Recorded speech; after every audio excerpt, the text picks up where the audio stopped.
کے ساتھ تمہاری یہ دشمنی کہ انہوں نے تمہیں مسجد حرام سے روکا تھا، تمہیں اس بات پر آمادہ نہ کرے کہ تم ان پر زیادتی کرنے لگو اور نیکی اور تقوی میں ایک دوسرے کے ساتھ تعاون کرو اور گناہ اور ظلم میں تعاون نہ کرو اور اللہ سے ڈرتے رہو، بے شک اللہ کا عذاب بڑا سخت ہے۔ مرد تم پر مردار جانور، خون اور سور کا گوشت اور وہ جانور حرام کر دیا گیا ہے جس پر اللہ کے سوا کسی اور کا نام پکارا گیا ہو، اور وہ جو گلا گھٹنے سے مرا ہو، جسے چوٹ مار کر ہلاک کیا گیا ہو، اور جو اوپر سے گر کر مرا ہو، اور جسے کسی جانور نے سینگ مار کر ہلاک کیا ہو، جسے کسی درندے نے کھا لیا ہو، اولن یہ کہ تم اس کے مرنے سے پہلے اس کو ذبح کر چکے ہو، اور وہ جانور بھی حرام ہے جسے بتوں کی قربان گاہ پر ذبح کیا گیا ہو، اور یہ بات بھی تمہارے لیے حرام ہے کہ تم جوئے کے تیروں سے گوشت وغیرہ تقسیم کرو۔ یہ ساری باتیں سخت گناہ کی ہیں۔ آج کافر لوگ تمہارے دین کے مغلوب ہونے سے نا امید ہو گئے، لہذا ان سے مت ڈرو اور میرا ڈر دل میں رکھو۔ آج میں نے تمہارے لیے تمہارا دین مکمل کر دیا اور تم پر اپنی نعمت پوری کر دی، اور تمہارے لیے اسلام کو دین کے طور پر ہمیشہ کے لیے پسند کر لیا، لہذا اس دین کے احکام کی پوری پابندی کرو۔ ہاں، جو شخص شدید بھوک کے عالم میں بالکل مجبور ہو جائے اور اس مجبوری میں ان حرام چیزوں میں سے کچھ کھا لے، بشرطے گناہ کی رغبت کی بنا پر ایسا نہ کیا ہو، تو بے شک اللہ بہت معاف کرنے والا بڑا مہربان ہے۔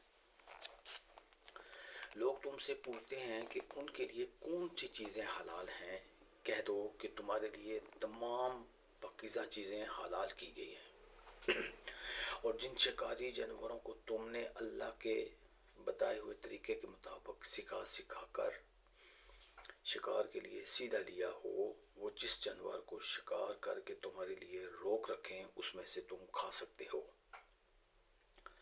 اور اس پر اللہ کا نام لیا کرو اور اللہ سے ڈرتے رہو، اللہ جلد حساب لینے والا ہے۔ اور آج تمہارے لیے پاکیزہ چیزیں حلال کر دی گئی ہیں، اور جن لوگوں کو تم سے پہلے کتاب دی گئی تھی ان کا کھانا بھی تمہارے لیے حلال ہے، اور تمہارا کھانا ان کے لیے حلال ہے، نیز مومنوں میں سے پاک دامن عورتیں بھی۔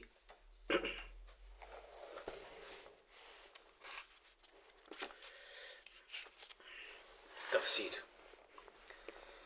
صلح حدیبیہ کے واقعہ میں مکہ مکرمہ کے کافروں نے حضرت صلی اللہ علیہ وآلہ وسلم اور آپ کے صحابہ کرام کو حرم میں داخل ہونے اور عمرہ کرنے سے روکا تھا۔ مسلمانوں کو طبی طور پر اس واقعہ پر سخت غم و غصہ تھا، اور یہ اہتمام تھا کہ اس غم اور غصے کی وجہ سے کوئی مسلمان اپنے دشمن سے کوئی ایسی زیادتی کر بیٹھے جو شریعت کے خلاف ہو۔ اس آیت نے منتبہ کر دیا کہ اسلام میں ہر چیز کی حدود مقرر ہے اور دشمن کے ساتھ بھی کوئی زیادتی کرنا جائز نہیں۔ جاہلیت کے زمانے میں ایک طریقہ یہ تھا کہ ایک مشترک اونٹ ذبح کر کے اس کا گوشت قرآن اندازی کے ذریعے تقسیم کرتے تھے، اور قرآن اندازی کا طریقہ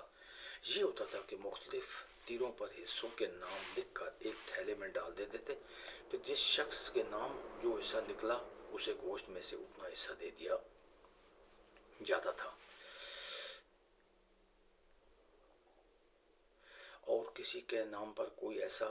تیر نکل آیا جس پر کوئی حصہ مقرر نہیں ہے تو اس کو کچھ بھی نہیں ملتا تھا۔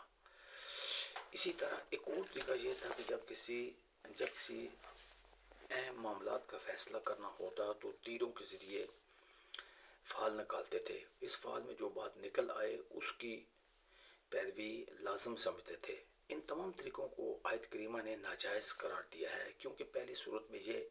جوا ہے اور دوسری صورت میں یہ علم غیب کا دعویٰ ہے، یا کسی معقول وجہ کے بغیر کسی وجہ کو لازم دیا ہے، کیونکہ پہلی صورت میں یہ سمجھنے کی خرابی ہے، بغیر کسی بات کو لازم سمجھنے کی خرابی ہے۔ بعض حضرات نے آیت کا ترجمہ اس طرح کیا ہے کہ یہ آیت بھی تمہارے لیے حرام ہے کہ تم تیروں سے قسمت کا حال معلوم کرو۔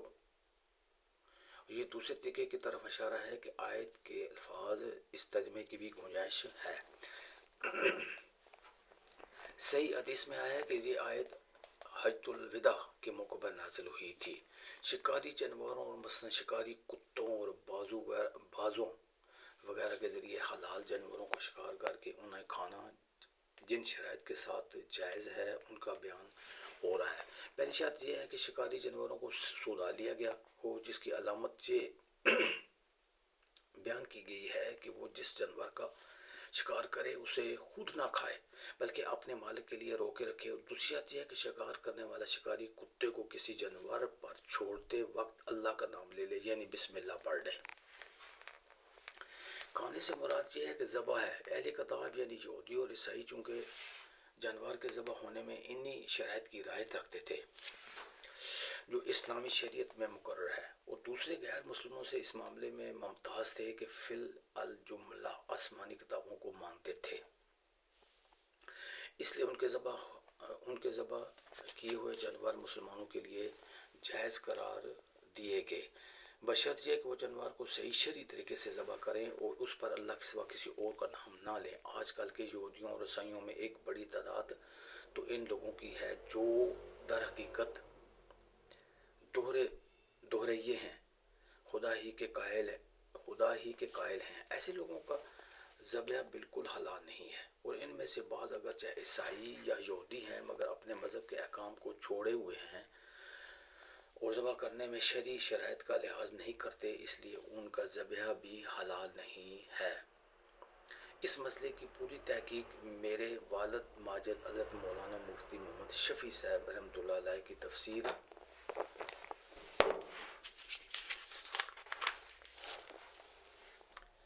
معارف القرآن جواہر الفقہ میں موجود ہے۔